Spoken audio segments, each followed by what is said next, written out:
taon na akong tagakatay ng karne, kabis ako na ang patamaan. 9 na oras sa isang araw ang aking binubuno, pinagtitiisan. Ilang hayop na ang tinapos ko ang buhay para may sahurin sa katapusan.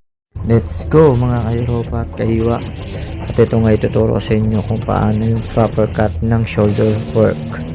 At yan nga inuna natin yung hita. Pagtapos niyan syempre anayin natin ang kabilang buto ng bias.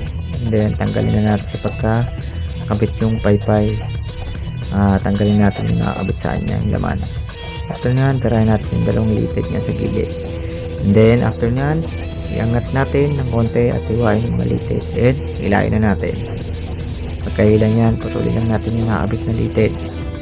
Then after nyan, tanggalin din natin yung bias na pinagkakabitan.